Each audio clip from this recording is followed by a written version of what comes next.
Olá você, muito boa tarde. Estamos iniciando mais um Páginas da Vida, São João del Rei. Hoje com a psicóloga e com mestrado em Educação pela Universidade Federal do Rio de Janeiro, a Sandra Boari Silva Rocha, que trabalhou durante 32 anos na Universidade Federal de São João del Rei. Ou seja, ela começou na faculdade, ainda talvez municipal, né?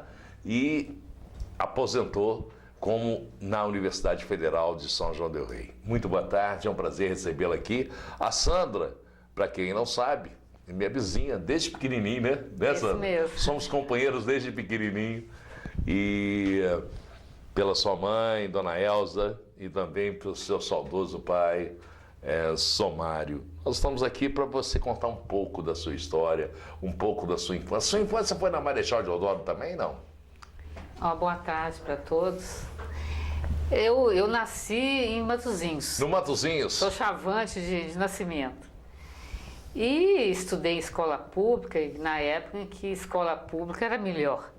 Nós não tínhamos ainda o antigo primário, não tinha universidade privada, não tinha escola privada, né? Me formei na escola lá de Matozinhos mesmo, no 4º ano, fui para o Instituto Auxiliadora, andava a pé, ia lá, andando no que escalou na época do frio, na época do calor, né?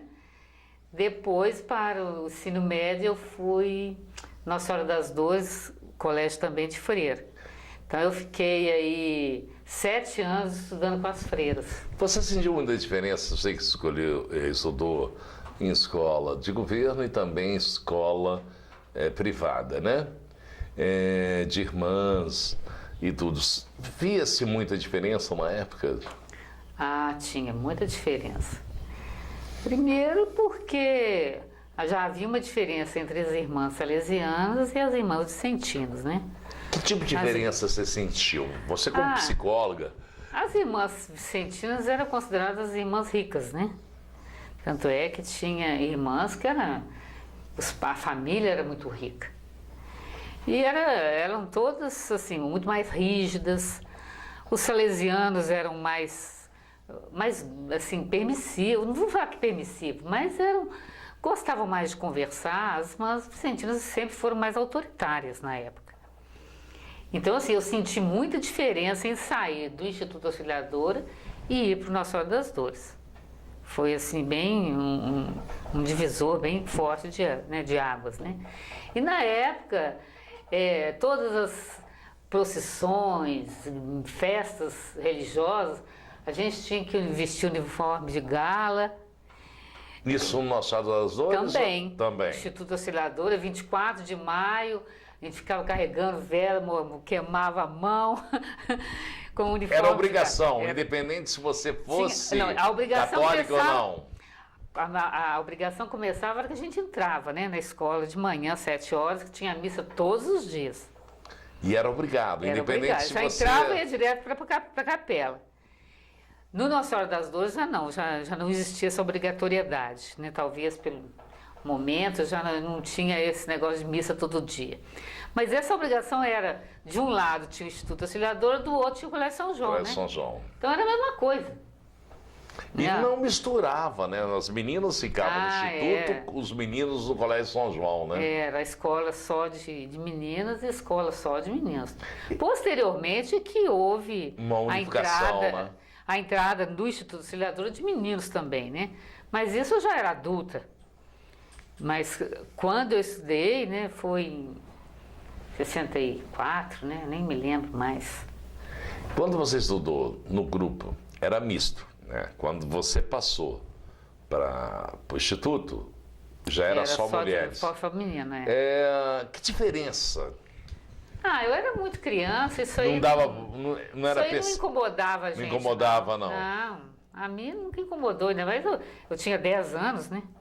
10 até os 14, depois eu fui para Nossa Senhora das Dores. Nossa Senhora das Dores... Também era só feminino. Era só feminino, não tinha misto, não. Não tinha misto também, não. Hoje também, até as escolas, né? O Nossa Senhora das Dores, eu acho que não, nem sei misto. se... Não, isso não é mais administrado por freira, né? Não é mais administrado, não é. E o Instituto Auxiliador, apesar de ter freira, também a administração é com leigos também, né? Mas naquela época não, era tudo salesiano. O sistema de disciplina era muito rígido? Havia um respeito muito grande, né? Isso não só lá, mas na escola pública também, o mestre era mestre, né? Hoje as professoras têm medo de aluno, né? Tanto é assim, a violência hoje nas escolas públicas é grande. Naquela época não, o professor tinha voz ativa. Havia um respeito muito grande pelo professor. Desse período seu escolar, tem algum mestre que te lembra pela didática, pela própria orientação que ele te deu como professor? Eu na escola pública, uma professora que eu sempre me lembro até hoje é a professora Valderez Beltrão, que eu acho que algumas pessoas vão lembrar dela. Ela era uma pessoa firme, mas muito carinhosa, uma professora muito boa. Então, assim, é uma das professoras que eu me lembro e que eu tinha 7 anos. Eu nunca mais esqueci nem o nome dela. Com 7 anos você lembra, você vê a importância que ela teve de didática, de tudo na sua vida, né? Eu tinha 7 anos e ela era uma professora que, ao mesmo tempo, enérgica, firme, mas carinhosa com os alunos. Sandra, do pessoal que você conviveu de 7 anos para cá, ainda existe amigos daquela época que faz parte da sua vida de hoje? Ou isso vai mudando, é uma coisa natural isso? Realmente eu acho muito, assim, é difícil você manter conhecidos, né, e amigos. Da época de infância mesmo, tem uma pessoa que eu me lembro que chamava Sandra também. Sua xará? Minha xará. Estudou com você? Que estudou comigo. A Sandra, eu me lembro, a gente estudava já no Instituto Auxiliadora.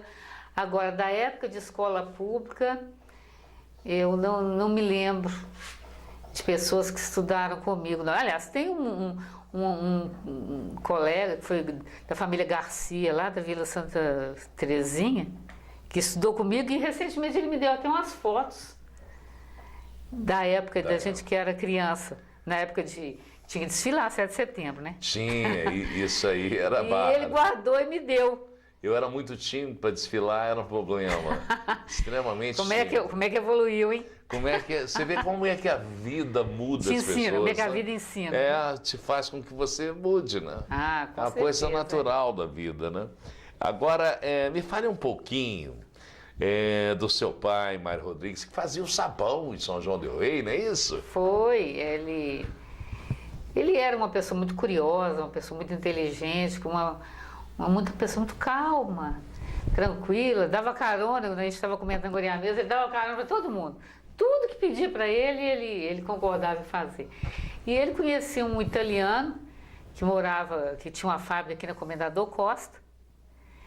E aí eles começaram e ensinou a fazer sabão com o sebo do boi.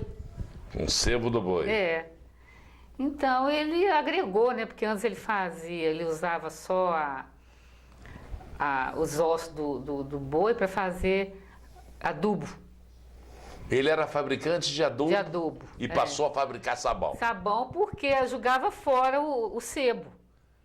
Então aquilo... A partir daí o sebo também era utilizado para fazer sabão. E era um sabão refinado, era um sabão considerado assim caro, né? Porque ele ele purificava e só aproveitava a parte que era purificada. O resto tinha que jogar fora. Então ele aprendeu, eu até esqueci o nome do senhor. Ele aprendeu a fazer sabão com isso. Com esse italiano. Com esse italiano que depois... E era aqui do centro da cidade, você pensa bem, que não devia ter nada ali, né? Na Comendador Costa, ali onde do lado da climagem, Naquela região, naquele período. Aquilo ali devia ser só mato naquela época, né? O Matozinhos também não era diferente, mato não. Por também. isso que era chavante, né? Chavante. Você virou chavante. Era, todo mundo chavante. Não podia, na minha época, meu pai jovem, não podia atravessar a ponte, né? Porque havia briga entre as pessoas do centro com o pessoal de Matozinhos. Tinha disso Tinha. mesmo, é? Era considerado, por isso que era chavante, eles chamavam o pessoal de Matozinhos de índio. Porque o pessoal era mais empinado, o pessoal do centro, o pessoal lógico, do Matozinhos né? era mais Lógico populares. Que sim, né? Lógico que sim, né? Eram os melhores, né? Quem morava no centro, né? Quem morava na periferia da cidade, né? Não tinha tanto valor, né? Hoje, Então- pelo menos nesse aspecto, isso acabou, né? Você vê... Não, mas hoje Matozinhos é uma Mas cidade, é uma né? cidade praticamente independente. Independente, né? Lógico que as coisas vão evoluindo e esses preconceitos vão ou mudando de lugar ou vão diminuindo, né? Tem até o Bengo hoje, que é a capital aqui Que é a da capital região da de São cidade, João del Rei. lógico. Você vê hoje, para mim vir fazer esse programa, eu fiquei meia hora tentando ver se passava um carro e não passou. Você vê com a evolução que é o Bengo, né? Não, é porque passavam tão rápido que a velocidade, o trânsito é muito intenso, né? Eu acho que passava tão rápido que meus olhos não conseguiam Isso. enxergar e nem meus ouvidos sentiam o barulho do carro. Você vê a evolução. Com certeza. E tem César que eu de Pina estou, era uma né? cidade. Assim, César de Pina foi uma cidade quase, né? Não, já do cresceu. nível do Bengo. Não, o Bengo está um pouco mais além. Um pouco mais além.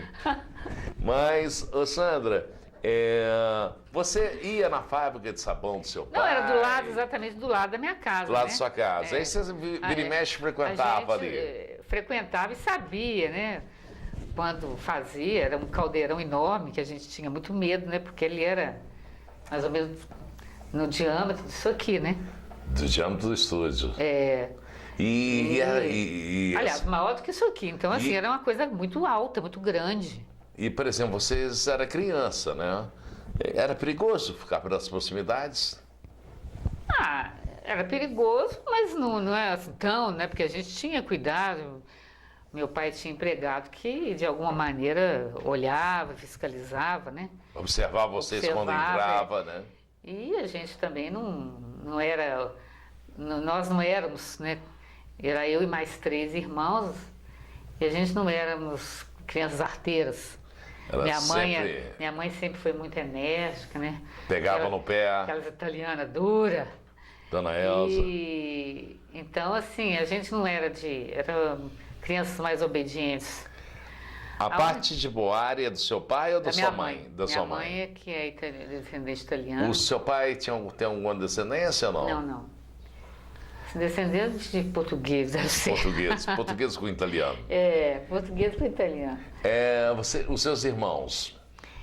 Os meus irmãos, eu tenho um irmão que está na reserva, né, coronel da reserva. Uma irmã que é psicólogo e meu irmão também fez administração e mora com a minha mãe. O seu irmão, que é coronel, mora em São João ou fora? Mora em Juiz de Fora. Juiz de Fora. Tem um sítio Nazareno, mas já está na reserva também, né? E os outros 2 irmãos seus moram em São João Del mesmo. Rei. E a gente teve uma infância assim muito boa, né? Porque morando em Matozinhos, Tinha espaço para tinha brincar. espaço. O meu tio, né, o Walter, tinha espaço de uma fazenda, então assim, era muita árvore, era gado, era uma Tinha infância, contato com a terra, né? uma infância muito boa. Subir em árvore, a única peraltice que eu fazia, que a minha mãe ficava na cola, era subir em árvore. Porque eu adorava apanhar fruta em árvore e a minha mãe ficava na cola. E como é que foi assim a adolescência, a juventude, os costumes da sua época? Era bailes, carnaval, você participava? Eu sempre fui muito... morando em Matozinhos, o meu acesso era complicado cidade no era centro, menor. né? Era complicado no centro. Eu só fui realmente frequentar as coisas depois de 18 anos. E também naquela época não era como hoje, que menino de 12, 13 anos já está na rua e namorando. Já está namorando. Né? Na minha época, a gente Agora era eu comecei cedo a namorar. Apesar da timidez, eu comecei cedo a namorar. Então, assim, eu só passei a primeira vez que eu fui em baile, eu já tinha 18 anos. E você lembra dessa primeira vez? Foi uma sensação diferente? A primeira vez que eu fui no carnaval, gente, que maior delícia. E você Mas sabia dançar? Não sabia, né? No carnaval não precisa saber dançar, né? Só se mexer. O Nenzinho Coelho, que era dono da padaria, ele tinha uma colega que trabalhava, a filha dele estudava comigo. E como ele era primo do papai, a esposa também era prima do meu pai, eu ia para casa deles e ia com elas para o baile. Ah, mas era uma deles. Carnaval para mim era a oitava maravilha. Oitava maravilha. Você chegou a desfilar em escola de samba ou não? Só praticar? Chegou? Não, no Metralha, aquela escola do Danjo, que eu nem me lembro mais o nome. Qualquer nome serve. Desfilei na Qualquer Nome Serve e no Metralha umas 2 vezes. Metralhas. É. A sensação, eu nesse aspecto eu nunca tive coragem de sair pela timidez e também não saber dançar. Mas a sensação deve ser bem interessante, né? Até hoje, né? Porque esse ano eu desfilei de novo. Ah, desfilou? Esse ano você desfilou em qual escola? A do Bonfim. Do Bonfim, Bonfim, É sempre muito gostoso, né? Uma atividade lúdica, né? Não vou falar que é artística, porque eu acho que é muito mais de diversão do que de arte. Mas tem arte também, né? Também, tem arte, mas assim... Eu me lembro quando tinha essa escola do Danjo, tinha uns efeitos fantásticos. Muito bom. Uma coreografia muito interessante, umas músicas muito bacanas. Eu, em função do Bengo, essa evolução do Bengo, lá não tem carnaval, então eu tenho participado pouco. Ultimamente eu estou... Mas está evoluindo, né? Eu garanto que já estão preparando escolas. Porque lá já existe essa escola do Bengo, mas ela nunca sai. É por função que a coisa lá é muito futurista, né? É lógico. A visão é outra. A visão é outra, diferente. Com certeza. Mas assim, mesmo na época de colégio, eu sempre gostei de educação física, fazia cursos em Lavras, fiz uns 3 anos seguidos curso em Lavras para fazer ginástica artística, salto em cavalo, então eu adorava fazer isso. E como é que foi essa sua participação? Eu comecei a dar aula com 19 anos, formei e dei aula já em escola... Escola pública? Eu dei aula na escola de comércio, eu comecei, a primeira turma minha foi da escola de comércio. Na época do Major Abdar? Na época do Major Abdar. E dei aula aquela escola que é onde é o CETAM hoje, no Patronato. Patronato. Então eu dei aula na escola pública, né? E eu comecei dando aula de educação física, que eu sempre adorei fazer educação física. Você fez educação física na escola de comércio e também no Patronato? Não, eu dava aula, né? Dava aula. E aí eu fazia cursos em Lavras. Mas curso de cavalo, salto de cavalo? Não, salto de cavalo é salto que você vem, pula e da pirata. Então você fazia esse, como é que chama? Salto mortal, né? Não é salto mortal, porque salto de cavalo você bate a mão e vai. E vira, né? Fazer pirâmide, né? Que você vai subindo as pessoas. Eu, como eu era menor, né? E leve, ágil, eu era a ponta. Como estava acostumado a subir em árvore também, isso facilitou também, tudo, né? Também tinha esse detalhe, né? E aí você não tentou curso de educação na graduação física? aqui não tinha. Não tinha, Eu não quis, não foi. Na realidade, eu gostaria de ter feito até era odontologia na época. Odontologia? Porque a minha amiga, né, a Hélida, do Nenzinho Coelho, né, Hélida Coelho, é dentista. Como eu frequentava a casa deles, que eu ia para os bailes com elas, né? Você achava chique? Aí eu também falei assim, quem sabe eu faço odontologia. Mas acabou que na época, a filha mais velha, né? Não podia sair de casa, né? Era complicado, né?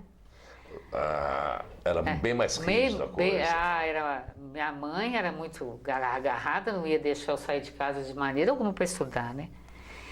E aí estava surgindo o curso de psicologia. Mas antes da gente entrar nisso, ainda falando sobre patronato e também a escola de comércio, você foi professor em 2 áreas. O patronato geralmente pegava estudantes mais de roça, né? Porque ele era... o desenvolvimento do patronato na época era mais direcionado à parte agrícola, né? A periferia, né? Era a periferia. E a escola de comércio pegava mais a região do centro. Tinha diferença? A De diferença... costumes, de própria educação, da Ah, maneira de levar? Eu diria que um aluno, um adolescente, ele é irreverente em qualquer idade. Em qualquer situação. Em qualquer situação. Seja da roça, seja da cidade, seja do Bengo, a capital do Brasil. Com certeza. Tanto faz. Mas lidar com adolescentes de um nível socioeconômico mais alto, eles são muito mais difíceis, né, do que crianças criadas de uma maneira mais simples às vezes, porque eles respeitam mais o professor. Mas eu nunca tive problema também não, apesar disso eu acho que foi tranquilo, porque também dar aula de educação física é uma coisa agradável. O dureza é você dá aula de matemática quando o aluno não quer. Isso aí é Aí eu acredito que seja difícil, né? A participação torna-se maior, né? Ai, lógico. E eu sempre tive assim o espírito de achar, né, que a aula você tem que tornar ela agradável, mesmo quando ela não é. Você tem que tentar fazer daquele conteúdo um conteúdo mais agradável. Porque também mesmo na educação física, não é todo mundo que gosta. Tem aluno que não gosta. Tem gente que não gosta. Tem gente que não gosta. Fazer o exercício, às vezes, para uma pessoa que não gosta, é uma novela. Então acaba que você tem que arrumar atividades lúdicas para tentar entrosar todos os alunos, mesmo numa sala com 30, 40 alunos, né? Você tem que, de alguma maneira, motivá-los para isso. Essa mudança sua para a área de psicologia, ela ocorreu em função da facilidade de ter uma faculdade em São João? Foi. Ou teve algo além Não, disso? principalmente porque a psicologia é uma área muito agradável, né? Todo mundo gostaria, de alguma maneira, de saber algo sobre psicologia. Tem tanta gente que faz administração, tem uma disciplina de psicologia, nossa, muito interessante. Então, é uma área muito agradável de estudar, é psicologia. Aí você fez o vestibular para entrar na época? Na época era vestibular, a gente na época também fazia um psicotécnico. Qual a função do psicotécnico?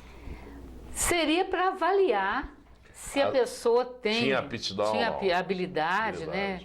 Mas isso também não era impeditivo para que a pessoa fizesse psicologia.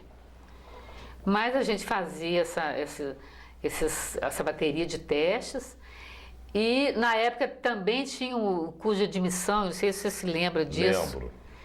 Eu pulei o curso de admissão, fiz umas provas lá e pulei o curso de admissão. Foi uma coisa pesada na época para mim, porque algumas pessoas faziam admissão, outras não. Então eu tive que estudar física, química, tudo de uma hora para outra para conseguir entrar na universidade. Na época era a Faculdade Dom Bosco, né? E eu comecei o curso, ele ainda não era aprovado pelo MEC. Então a gente estudou aí vários anos sem ter aprovação. Sem ter aprovação do MEC e sempre naquela expectativa. Imagina se isso não aprovar, né? Mas não teve problema, os salesianos conduziram o curso de maneira muito correta. Foi um curso muito bom. O curso de psicologia hoje, ele é conceituado muito bem, né? Tem uma conceituação muito boa no MEC. E desde aquela época, na Faculdade Dom Bosco, que o curso já tinha um nível alto, bom. Nível bom. E a primeira turma era 20 e poucos alunos, era uma turma pequena. E era gente de São João ou tinha era gente, não, tinha de daqui, também? De Barroso e de Barbacena. Nós éramos dessas três cidades. Era bem regional a faculdade. Porque primeiro, foi a primeira turma e ainda não era aprovada pelo MEC, as pessoas tinham um certo receio. E se isso aí não for para frente, né? Os professores que davam aula vinham de fora ou era de São João? Não, eram salesianos, né? Era padres? Padres, A maioria era padre, mas tinha professores que vinham de Belo Horizonte, tinha outros professores que compunham, né, a grade horária. Nós vamos a um pequeno intervalo e a gente volta já já com mais um bloco hoje do Páginas da Vida de Sandra Boari Silva Rocha, psicóloga com mestrado em Educação pela Universidade Federal do Rio de Janeiro e ex-funcionária da Universidade Federal de São João del Rei, onde trabalhou 32 anos. Circuito Pneus, esta empresa valoriza sua história. A Circuito Pneus tem uma linha completa de pneus de carros nacionais e importados, tudo em até 12 vezes no cartão. A Circuito Pneus tem também serviços de mecânica em geral, serviços de suspensão, de embreagem, de correia dentada, alinhamento, balanceamento. Circuito Pneus, tudo em até 12 vezes no cartão. Lá também você pode trocar o óleo do seu carro, filtro de combustível, filtro de ar. Circuito Pneus, tudo em até 12 vezes no cartão. Circuito Pneus, Avenida Leite Castro 2722. O telefone é 3372-3546. Fale lá com o Giovanni, com a Simone, com a Suzane. Circuito Pneus, atendimento e serviços nota 10. Pois bem, gente, voltamos agora com o Páginas da Vida. A gente vai falar um pouco de como viver melhor, né? A gente estava conversando aqui em off sobre uma problemática que eu tenho, que é essa questão de fumar, né? E você estava colocando que a gente tem que colocar, trocar as opções que a gente gosta, né? Como é que é? Não, antes disso, eu gostaria de falar sobre uma das disciplinas que eu lecionava na universidade é sobre modificação de comportamento. A vida da gente, ela tem 1000 opções para você viver bem. E quem decide isso é você. Você pode decidir por viver melhor ou não. Vai me falar que um torresmo não é uma delícia? Gostoso demais. Feijoada. Uma picanha gordurosa. Gente, todo mundo gosta das mesmas coisas. Agora, se você tiver tendência, também tem um aspecto fisiológico, de ter algum problema com relação à comida gordurosa, ao cigarro, à bebida, a outras drogas, você ainda vai ingerir isso.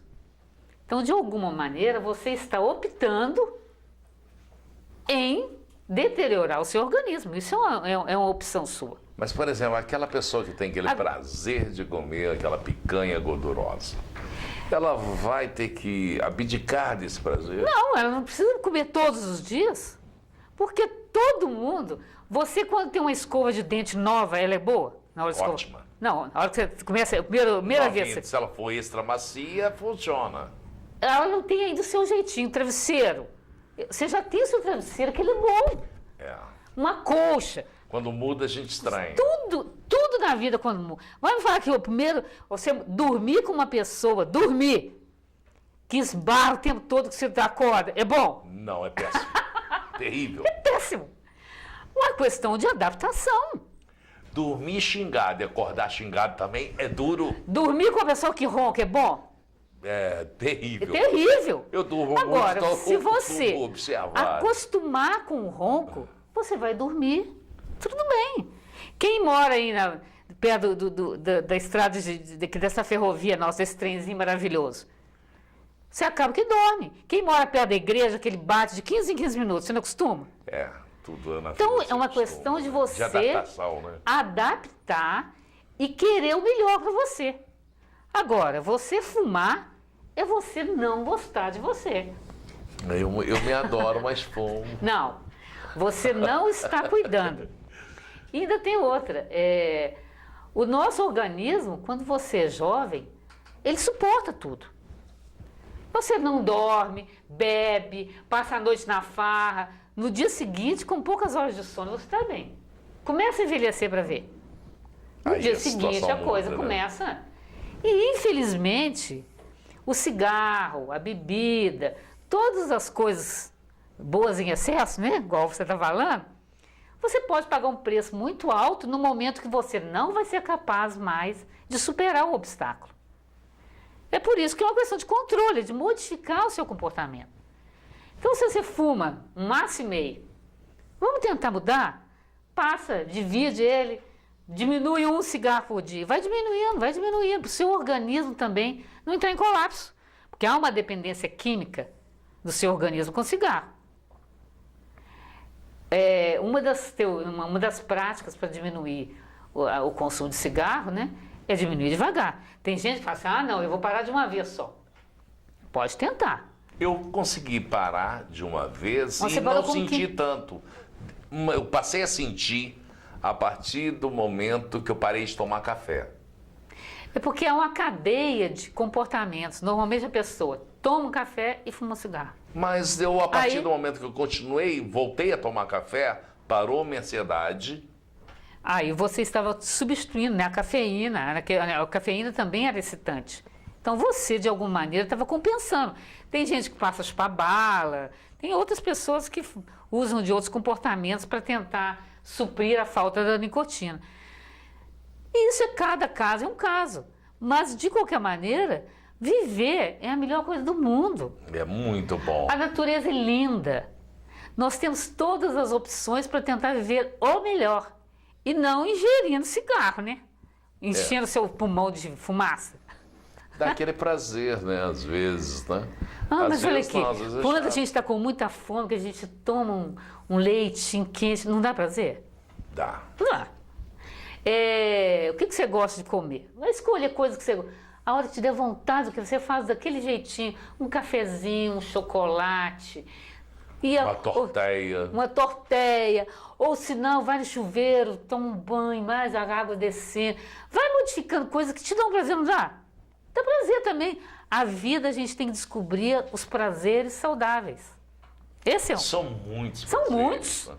Então Então você a não gente precisa tem se a opção agarrar. de mudar. Você não precisa se agarrar na nicotina para falar, eu gosto. Não, eu também acho. Eu não vou falar que eu gosto, porque eu nunca fumei e detesto o cheiro do tabaco. Mas, quem gosta de beber? Gente, uma cervejinha, para quem gosta, são bebidas. Eu gosto de vinho. Gente, a primeira taça não é agradável? Eu Mas- já não gosto de vinho, já Mas gosto de cerveja. você não precisa tomar uma garrafa inteira de uma vez, porque eu gosto. Né? Aham. Não precisa.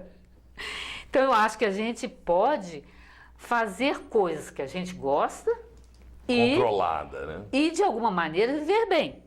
Essa é a primeira coisa. A segunda, vai me falar, o que você não gosta de comer? Giló. Jiló. Você não gosta de comer jiló? Agora Quando- já tô gostando, ele fritinho. Já experimentei. Experimenta o jiló de todas as maneiras, para você não vai descobrir que ele pode ser bom. Eu não gostava Põe a de milanesa. mamão, hoje já como mamão. Então, é uma questão de hábito. Você não vai lá no Japão e as pessoas não comem lá as coisas mais exóticas possíveis? É ruim? Eu não sei. É questão de realmente experimentar ou de um hábito alimentar. Então a gente pode passar a conviver com a falta do cigarro, mas a primeira opção sua é: eu quero parar o cigarro. Essa é a primeira decisão. Porque qualquer outra tentativa não vai funcionar se não partir dessa primeira. Eu quero parar de beber, eu quero parar. E de uma maneira que, dependendo do grau de dependência química, ela tem que ser gradativa, ela tem que ser estudada, mas sempre com o desejo da pessoa querer parar e mudar o comportamento. E às vezes até a necessidade de ser medicada, né? Se for o caso, há N possibilidades, mas sempre parte do pressuposto que a pessoa tem que desejar parar. Porque não é difícil mudar de comportamento? Não é fácil. Lógico. Uma das coisas. A Mas pessoa tudo que- você se adapta a outras coisas. A pessoa que é impulsiva fala o que pensa. Gente, para ela parar com isso, ela tem que se controlar. Não falar bobagem, né? Contar de 1 até 10. Contar de 1 até 10, se os 10 não adiantar, vai até os 50, né? Tudo na vida depende da força de vontade de cada um. E todo mundo consegue fazer o que quer, desde que ela deseje. Se ela não desejar, não adianta. Então a parte fundamental da vida eu queria. Eu desejar. Desejar. Desejar alguma coisa. Né? Sonhar. O sonhar. Tem um ditado que é muito interessante, que eu acredito que norteia bem, que a gente deve sonhar. Né? Uma das coisas a gente tem que sonhar dormindo, que é uma necessidade fisiológica, e sonhar acordado. Para você conseguir realizar o seu sonho, existem alguns passos. Primeiro, você planejar como que você vai conseguir realizar o sonho. De que maneira você pode fazer? Planeje. Segundo, fazer direito, né? Para não ter que voltar outra vez. Não, a pessoa fala assim, eu vou comprar um carro. Então, primeira coisa, eu tenho que juntar dinheiro. Vou juntar dinheiro, mas ela não cumpre isso. Então, se ela não planejar e cumprir o planejamento, ela não vai conseguir realizar o sonho. Então é fundamental nesse planejamento a disciplina. Disciplina para realizar e cumprir o planejamento. E o último é ter fé. Eu vou conseguir. Ela tem que desejar muito. Porque sonhos são coisas grandes. Agora, é lógico que ela não vai sonhar em ir à Lua, que também o sonho tem que ser de acordo com a sua condições, a sua capacidade. Uma coisa que com você... as possibilidades reais. Você tem que ver o sonho tem que ser factível, né? Não é sonhar. Uma pessoa pode... eu vou comprar uma moto no final do ano.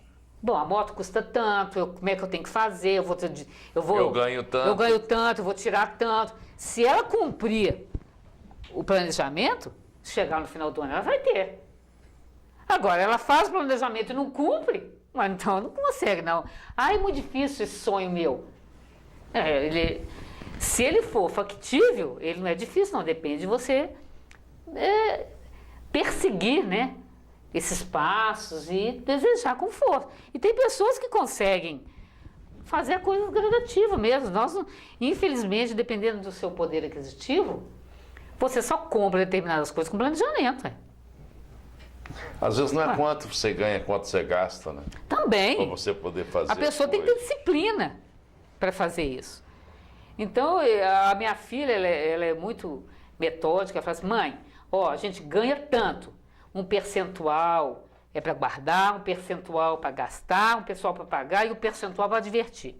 A gente tem que estar sempre presa nisso aí, que a gente consegue realizar as coisas. Ela fez economia, Não, ela é arquiteta. Ela é arquiteta. Mas ela falou assim, todo mundo consegue fazer as coisas. Mas ela aprendeu a matemática desde criança, de diminuir, somar, porque ela é uma pessoa dividir. Muito decidida, ela é muito decidida. Então, assim, todo ano ela faz uma viagem exterior, ela fala, não, o meu planejamento é para aquilo lá, para isso. Então, ela cumpre as decisões que ela toma para si. Qual que é o nome da sua filha? Melina.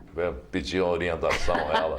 A Melina mora em São Paulo. Mora em São Paulo. Mora em São Paulo. É uma que há pouco tempo fez, antes do Cruzeiro ser campeão, ela fez uma entrevista pela Fox, né? Isso mesmo. E foi pé quente, o time acabou sendo campeão, né? Exatamente, ela fez essa gravação na Fox.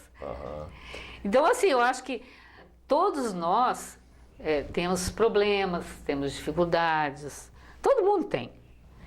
Agora, a serenidade com que você encara, com que você decide, com que você planeja, isso tudo é que faz com que as coisas não sejam tão pesadas. Você hoje está saudável, então você pode se dar o luxo de fumar. Mas a primeira dificuldade, o remédio não é tão fácil fazer efeito.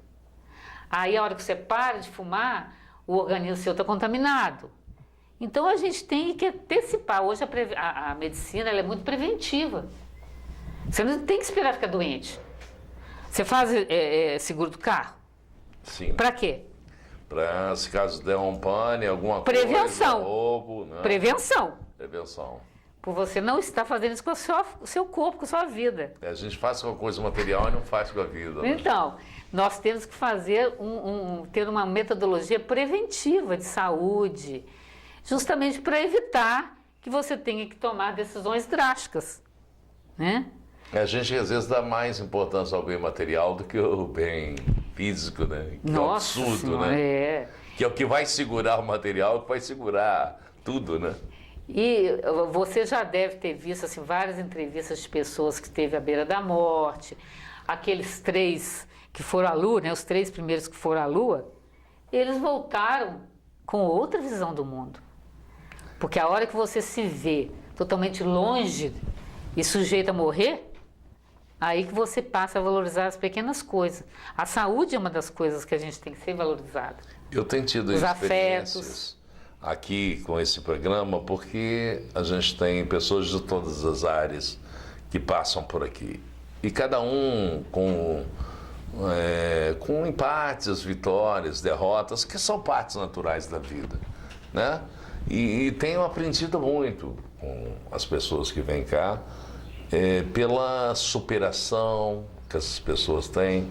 Pessoas que estavam no fundo do poço, viram que o fundo era mais fundo e através de uma luz, daquilo que você falou, da importância da fé, né, dessas pessoas,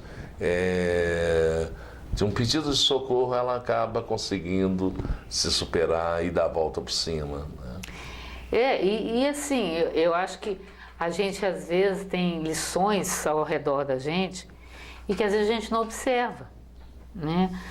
Ou de amigos, parentes. Os nossos afetos são as coisas mais importantes que nós temos.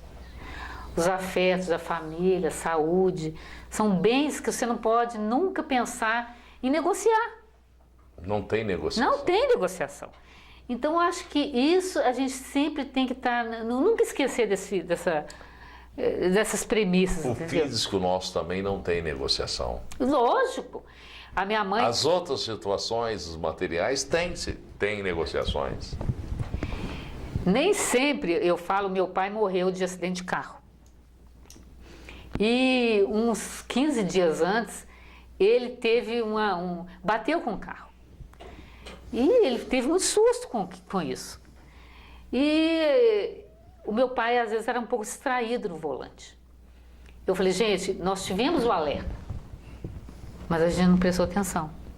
Às vezes, a gente tem alerta, sim, só que é que você não presta atenção.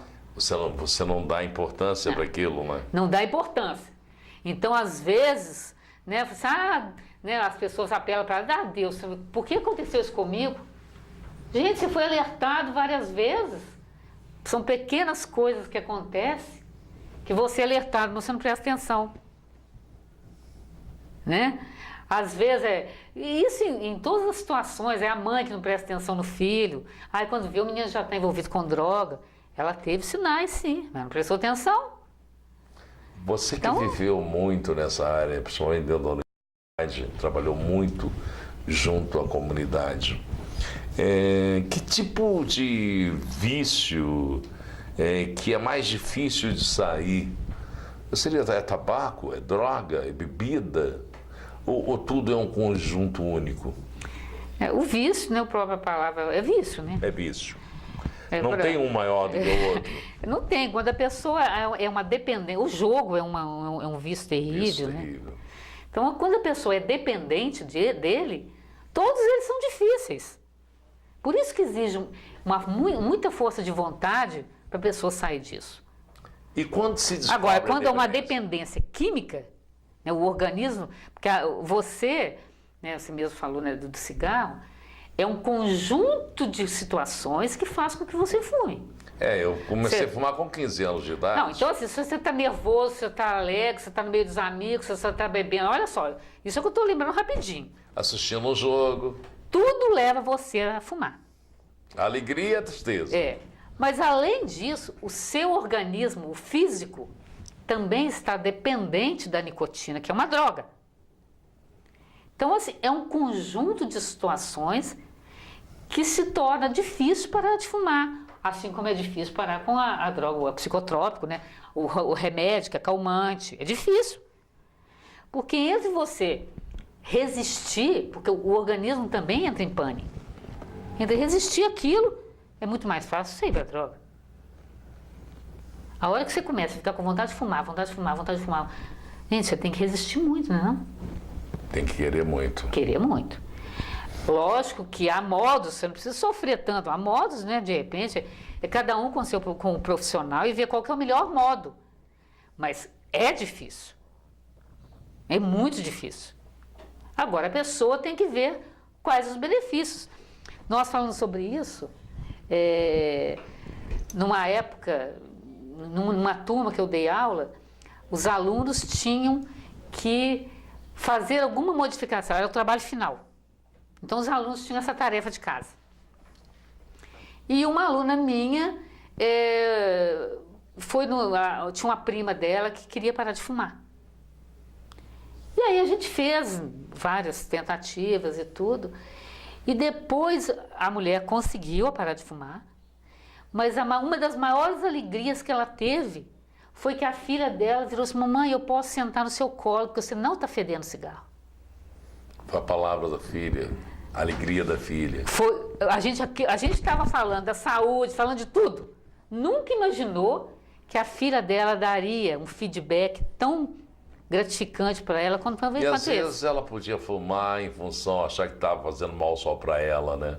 E aí ela viu que ela já bateu muito nessa filha fumando perto dela, né? Com certeza. Então, assim, os efeitos da modificação do comportamento são muitos, que a gente às vezes nem consegue enumerar todos. Mas, se você começar a listar quais aqueles que você vai melhorar seu físico, a sua saúde, é uma prevenção. Então, assim, é muito interessante quando a gente vê pessoas assim tentando parar com o vício, que não é fácil, mas há um comprometimento, né, de todo mundo, né? Às vezes o filho continua fumando, então é difícil você ter que resistir a isso. De alguma maneira ele estimula você a voltar. E você já viu a pessoa quando quer parar de fumar ou de beber, tem sempre uma amiga: só um, só um. Isso acontece demais. Demais, mas por quê? Ele não é capaz de parar, então o que tem? Não, tem que ter um cúmplice, né? Tem que ter um companheiro. Tem que ter um companheiro. É lógico que não é só isso, mas a gente tem que partir do pressuposto que eu consigo, eu vou conseguir e tentar, né? A bem da sua saúde. Que assim seja, os Que anjos assim digam seja. amém. Eu Que vou os anjos- aprendendo com você, você que está nos Não, acompanhando. eu vou insistir. Né? Que está nos acompanhando. Aí, ó, a tosse. É a tosse. Você que está nos acompanhando, né? Está tendo a oportunidade de aprender um pouco aqui com ela, que conhece tão bem dessa área, né? Porque na universidade, além de ser professora, você trabalhou em que divisões? Eu fiz parte da administração, em várias áreas da administração. Fui coordenadora de curso, fui chefe de departamento, num mandato eu fui chefe de gabinete. Então, assim, eu gostava da universidade. Trabalhava o dia todo. A minha mãe, toda vez que aparecia na televisão, lá, doença do trabalho, ela me ligava: lá, isso é você, fica o dia inteiro na universidade. Então, eu gostava muito da universidade, gosto muito da universidade. E mesmo depois de aposentada, eu ainda trabalhei com ensino à distância. Como é que é esse trabalho de ensino à distância que você fazia? Não, eu era professora, né? Ou professora e coordenadora de tutor. A universidade lança o edital, né? Os candidatos se submetem a uma seleção e estudam pelo computador. As aulas são ministradas no computador e o aluno tem que estudar, fazer as provas. Normalmente a prova tem 1 ou 2 provas presenciais. E o aluno faz os exercícios pelo computador. E essas provas, essas matérias, você desenvolvia em casa ou na própria? Tudo em casa. Tudo em casa? Tudo em casa. Aparentemente, as pessoas podem pensar: é muito fácil. Mas exige comprometimento. É aquilo que nós estávamos falando do vício, é a mesma coisa. Você fazer... Talvez muito mais complicado, porque você estava em casa, peraí, eu vou cuidar do meu netinho ali, aí lá do o meu computador. filhinho ali, lá no computador, eu vou... tô com fome, vou atacar então, a geladeira. Assim, exige ser autodidata mesmo. Existe comprometimento, você tem que ser disciplinado em estudar. Então é difícil, por esse aspecto. Mas você tem a facilidade de ser aluno de qualquer universidade do país. Você pode ser aluna online de uma universidade do Rio de Janeiro. Você vai se formar pelo Rio de Janeiro. Que legal. Então, assim, você tem que desejar estudar. E estudar é fácil? Não é. Nem presencialmente, nem online. Mas você tem que desejar. desejar. É aquilo que a gente vem falando. É um comprometimento seu com o seu objetivo. Eu quero me formar e, na maioria, por exemplo, na universidade pública, você não paga para estudar. E você não tendo que sair de casa para poder fazer, justamente, facilita mais ainda. Mais né? ainda. Você vai ter aí vai depender da universidade, uns 2 ou 3 encontros presenciais que você vai ter que ir na universidade de origem. Mas com custo muito menor. Muito menor, lógico. Inclusive, você pode fazer, estudar em outros países, em outras universidades de outros países. Eu mesmo conheci uma moça que ela fez o mestrado online. Por correspondência. Por correspondência não, né? Por online. Isso mesmo. Essa situação aconteceu depois desses últimos 10 anos que houve essa evolução, né? Isso mesmo. Eu acho, mas só que acho que no Bengo fica um pouco difícil fazer isso. Aí porque tem a que tecnologia está muito adiantada, tem que ter uma boa internet, sempre, né? Nem sempre consegue isso tudo. A gente vai a um pequeno intervalo e a gente volta já já com mais um bloco da nossa entrevistada de hoje, você conhecendo um pouco dessa vida, como ela pode ser mais bela e como você pode melhorar ela, com a Sandra Boari Silva Rocha, psicóloga e também com mestrado em Educação da Universidade Federal do Rio de Janeiro. A gente volta já.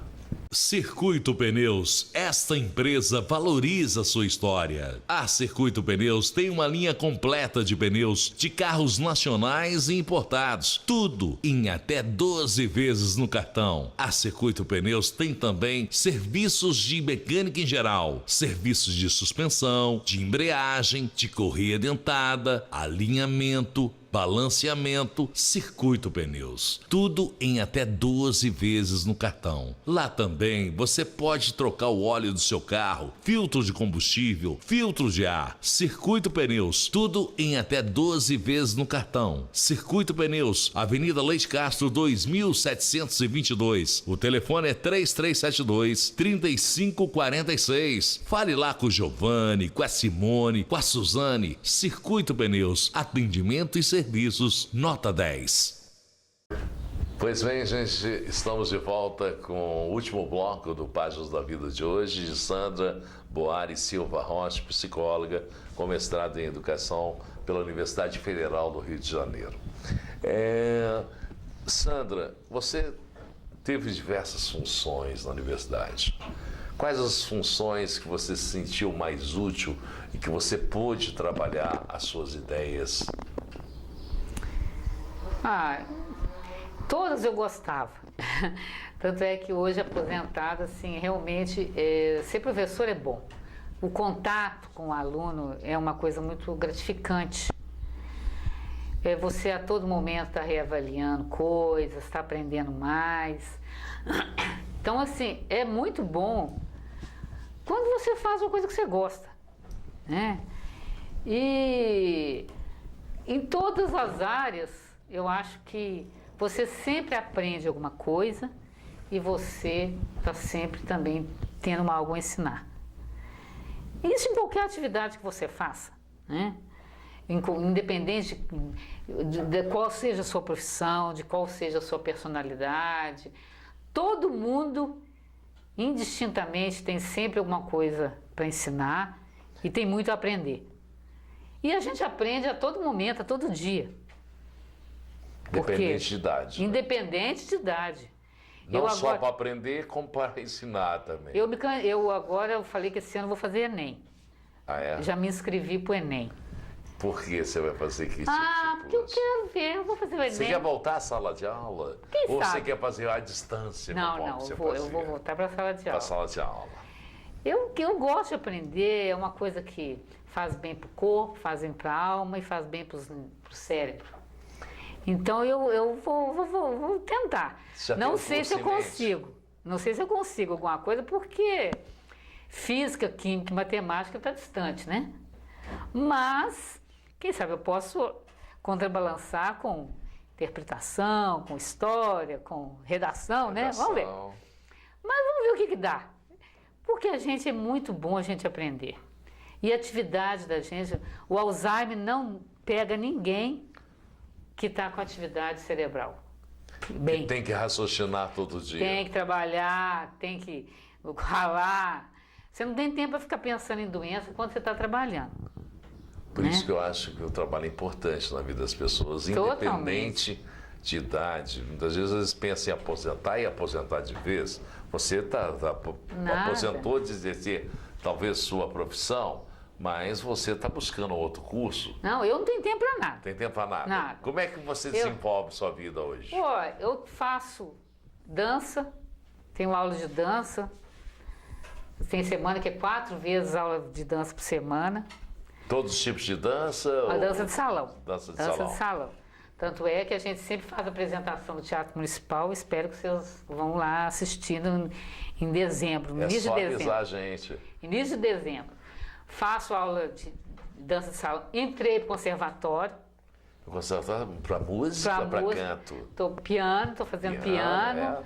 Aí tem aula de percepção, aula de canto e aula de atividades artes cênicas. Faço inglês, faço italiano. Minha mãe já é idosa, cuido da minha mãe. Tenho 2 netos, levo para lá e volto para cá. Gosto de fazer trabalho manual. Gosto de ver Globo Rural, Pequenas Empresas, Grandes Negócios, The Voice, o jornal. Eu não tenho tempo, não tenho tempo. Bom, eu acho isso que ocupar, né? E ainda esqueci de uma outra coisa. Eu ajudo a organizar o campeonato de buraco. Uma vez até você colocou que as pessoas que não então, jogam buraco, toda segunda ou baralho. Jogo baralho. Toda segunda ou terça-feira, depende. O primeiro semestre é na segunda. No segundo semestre está acontecendo agora lá na CI. Na CI está tendo o campeonato de buraco. Então, participa quantas pessoas mais agora nós estamos lá com 56 pessoas. 56. E esse campeonato de buraco, ele é individual ou é de duplas? Não, sempre dupla, né? Duplas. Aí todo mundo joga com todo mundo. Depois os melhores vão jogando entre si até sair o campeão. Você já foi campeã alguma vez? Ou por você organizar, você não pode ser campeã? Não, eu já fui 13 vezes em primeiro lugar. 13 vezes? 13 vezes, E quem que é seu parceiro? Meu parceiro era João Bosco Moreira, que é um bom jogador. Ele joga muito bem mesmo. É um parceiro constante? Ou não, agora depois ele cansou de jogar baralho. Agora eu jogo com a minha amiga Andréia. E está tendo bons resultados? Não, agora a gente está, por enquanto nós estamos bem, mas o que conta é o final, né? O final. O negócio é chegar para ser campeã. E também, o detalhe é o seguinte, é uma atividade lúdica. É muito bom, você encontra com as pessoas, você conversa, você conta caso. Quer coisa melhor? A gente falou de vício, isso não é vício porque não tem jogo, não tem dinheiro. Não, tem pessoas... Buraco é o único jogo de baralho que não precisa ter dinheiro. O buraco, né? Porque ele já é instigante só pelo fato de você estar jogando. Agora aquele joguinho bobo de burro em pé, 7,5, aquilo ali, se não tem dinheiro, é muito bobo mesmo. Mas o buraco é um dos jogos de baralho... De lazer, né? Realmente é porque ele é estimulante. Aí você observa como a pessoa se comporta, a hora que ela pega na carta, como é que ela olha, onde que ela olha, qual carta que ela está, para que lado que ela olhou. Isso tudo te estimula a observar, que também é um pouco da minha área, que eu gosto, né? Psicologia. Truco também tem muito dessa área, né? De observação, de expressão, de teatro. Teatro, né? Tem o blefe, né? A pessoa faz uma... Eu me lembro na casa do meu avô, italianada, gostava de truco. Porque gosta de falar alto, né? Subia até na mesa. Tem todo um teatro, né? Uma mise-en-scène pra cá. Justamente. Isso tudo é diversão, gente. Tudo é diversão. Então, eu acho que a vida, a gente tem aí disponível várias coisas que você pode fazer e que pode deixar a sua vida bem melhor do que bem mais agradável, bem mais agradável. E lembrando que tristeza não paga dívida, né? Então não adianta ficar... triste, né, em função e agora de uma em julho, coisa, de outra. até julho passado agora, eu fazia parte também do Sindicato Nacional de Professores. Então eu viajava muito por causa do sindicato. E qual é essa função que você tinha dentro do sindicato? Não, era a primeira secretária da Regional Leste, né? porque o Sindicato Nacional é dividido em regionais. O nosso sindicato aqui, que é o FSJ, faz parte do ANDES, Sindicato Nacional. Então a gente discute as problemáticas da educação, as verbas, o que está acontecendo, quais são as medidas que o governo está querendo tomar, que prejudica a educação. A gente discute mais, é isso, né? Você que está vendo, está trabalhando nessa área e está vendo essas políticas de educação que têm se desenvolvido ao longo dos anos de São João. Você acompanhou também, desde quando era uma faculdade aqui, particular, né, que era de igreja, né? Era Dom Bosco, Dom que era Bosco, salesianos, né? E a Fundação Municipal. Fundação Municipal, que era gerido pelo município. Pelo né? município e São João del depois Rei. federal. Aí se tornou federal e se tornou FUNREI. Se tornou FUNREI. Depois, quando virou universidade, é que se tornou o FSJ. Você, por esse tempo, ter vivido essa situação toda, não só dentro da faculdade até a universidade, mas dentro da cidade de São João del Rei, que você sempre viveu aqui. Como é que você viu a importância dessa transformação de uma faculdade que era apenas regional para se tornar uma universidade federal? Para São João del Rei, Para São João, que isso foi representa... excelente, né? Porque um dos maiores orçamentos que entra na cidade de São João del Rei é da universidade. Pelas informações, caiu bastante, não? Mas, infelizmente, ao longo dos anos, o governo federal vem sucateando a educação. Só está cortando. Então, apesar de toda a diminuição do orçamento, mesmo assim está diminuindo para tudo. Ainda continua sendo uma das maiores orçamentos do município. Mas não há uma política do governo federal de valorizar a educação. Não há. Assim como não há para a saúde nem para a segurança. Não é bem só a educação. Não é né? só a educação. Mas, nós órfãos de diversos setores. Qual vai ser o futuro dos nossos filhos se não tiver uma educação de qualidade? Infelizmente, a tendência é terrível, porque é uma bola de neve. Não se educa nem a partir do ensino básico, e aí vai o ensino fundamental, o ensino médio e a universidade. Se não há uma valorização da educação, nós não podemos falar que estamos priorizando pessoas com um aperfeiçoamento, uma avaliação boa. Não tem isso.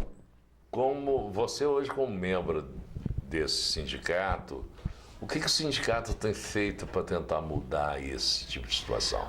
Ele tem força suficiente para negociar novas políticas de educação ou não? Não tem força. Isso não tem mesmo, porque vocês mesmos devem já ter presenciado, né? Toda vez que falam em palavra greve, todo mundo arrepia. Mas quais são as medidas para obrigar o governo a, pelo menos, dedicar ou separar um percentual maior do PIB para a educação? O que a população tem que fazer? Nós estamos vivendo agora, né, corrupção para tudo quanto é lado. O que a população tem que fazer para acabar com isso? Então é a mesma coisa. Nós estamos Seria através de um voto. Ou através do voto, mas assim... Mas a gente vê que a situação... Se esbarra na mesma coisa. Se esbarra nas mesmas situações, os mesmos nomes, troca siglas, o sistema continua o mesmo. Então, assim, o sindicato, ele... E marca, e tenta falar com os deputados, senadores, vai atrás do ministro, mas esbarra na parede. Porque a resposta sempre é a única. Nós não temos orçamento. Mas não tem orçamento porque eles não dedicam a aumentar o orçamento da educação. É uma questão de prioridade, né? Se a gente for pensar bem, qual é a prioridade do governo federal para o país? Hoje parece que talvez seja Lava Jato. Eu não sei. Talvez a prioridade seja do governo do país, desses políticos, tirar benefício mais próprio do que fazer alguma coisa. Essa é uma decisão política. Nós vamos fazer o que com a educação? Nós não vamos educar as nossas crianças? Porque também não adianta inchar a universidade se a educação básica continuar porcaria. Né? Hoje as pessoas pensam o quê? Eu tenho que arrumar um dinheiro para botar meu filho numa escola particular. Olha que absurdo. Tinha que ser a escola, o governo tem a obrigação de dar um ensino público de qualidade. E começando do ensino básico.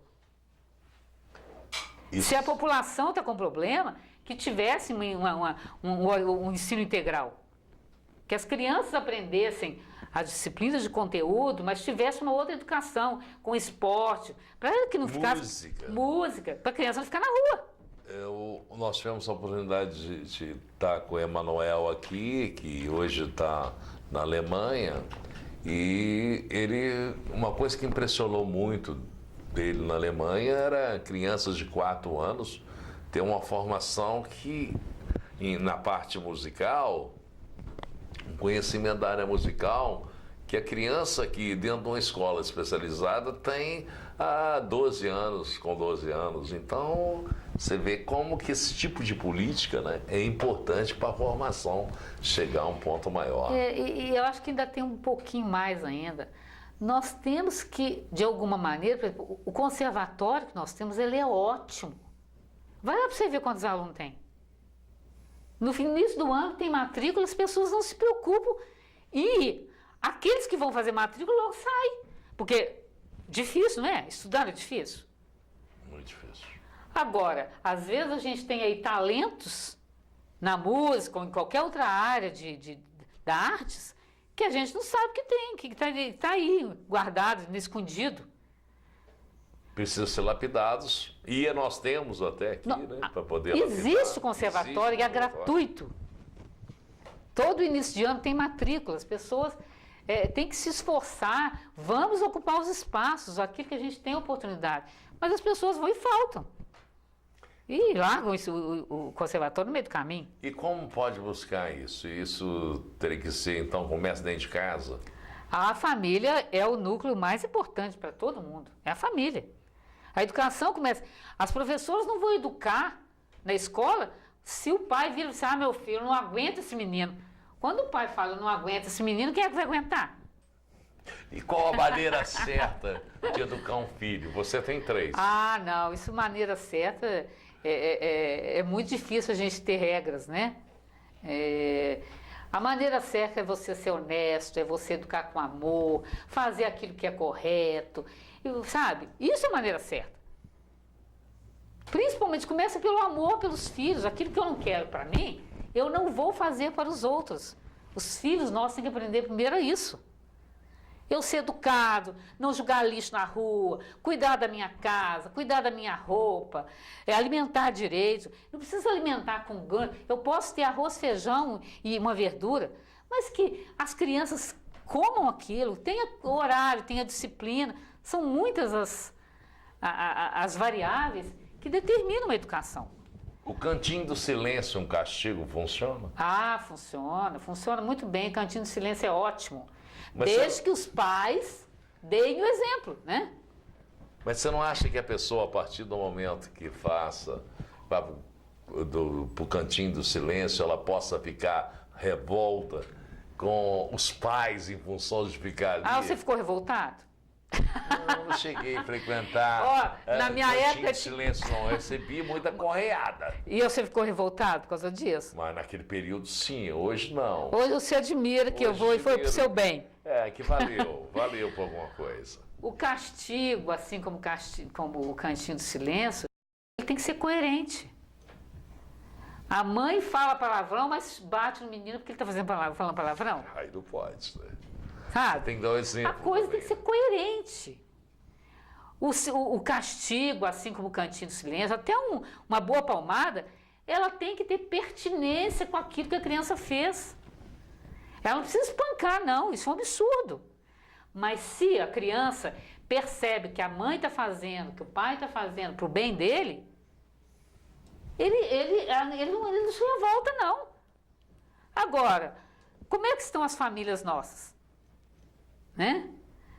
Os pais, se tiver amor, se tiver compreensão, se tiver disciplina, os filhos vão entender isso. Agora, se o pai faz uma coisa e fala outra, Não tem jeito. Né? Igual há tempos atrás aí não teve um incêndio lá no Tijuca que a mãe largou os filhos e foi para o baile? Eu não fiquei sabendo sobre isso, mas as crianças eram da creche.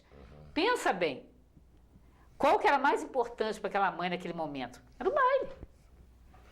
Né? Então, assim, há muitas coisas, a gente não pode falar de uma determinada regra, porque não existe regra. Existe principalmente o afeto que ela tem, a responsabilidade que ela tem de ter gerado um filho. O que eu posso fazer para ele se tornar uma pessoa boa? E ser exemplo também. Né? Porque o exemplo, né, aquele antigo ditado, o exemplo arrasta, como é que é? Eu até esqueci o ditado. É muito importante. Se eu sou uma pessoa correta, eu estou ensinando a criança, eu posso cobrar dela. Se eu respeito as pessoas, eu posso cobrar do meu filho respeito. Se eu sou capaz, se eu sou simpático com as pessoas, eu posso obrigar o meu filho a ser simpático também. porque esse espelho você passa para ele. É lógico, é o modelo que ele tem. O modelo começa em casa. Você vê crianças enfrentando professor, mas por quê? Que os pais enfrentam. De alguma maneira, ele não tem uma figura que ele respeite em casa. Então, ele acha que todo mundo é igual. Né?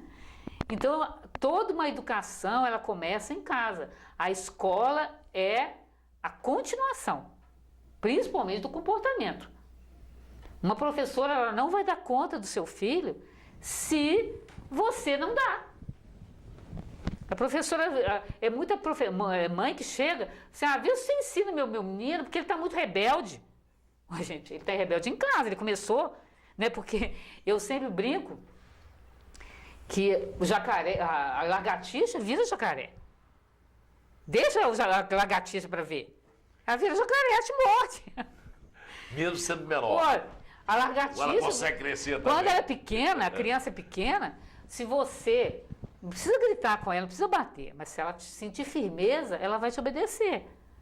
Agora, se ela sentir, uma hora você faz uma coisa, uma hora você faz outra, ela vai crescendo sobre esse modelo.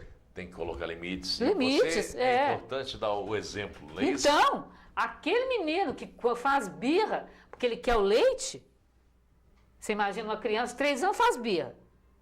Meu filho, a hora que eu tiver com 5, a hora que eu tiver com adolescente, ele vai continuar. E aí você não aguenta mais. Né? Ele começou lá atrás, ó.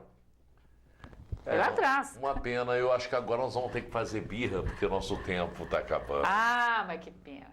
Realmente, essa birra você pode fazer à vontade, porque não tem jeito. Olha, foi um prazer recebê-la aqui. Faz parte. Quando a criança faz birra e não surte efeito, você está educando. Desculpa. Olha, foi ótimo a sua participação aqui, tá? Eu que agradeço a oportunidade. Não sei se foi útil. Extremamente útil, você ensinou muita Não sei coisa. se foi agradável, mas gostei muito do bate-papo. É muito bom. Espero que tenha de alguma maneira valido alguma pena. Com certeza, tudo na vida, a vida é feita dessa troca de experiências. Você com a sua formação, dando informação a quem não tem, para poder filtrar e verificar o que é melhor, para seguir uma vida melhor, conforme você falou. Com certeza, meu filho, a vida é linda, é ótima. Vamos fazer dela o melhor possível. E fazendo o melhor possível, a gente vai ficando por aqui, prometendo voltar amanhã. Tchau, tchau.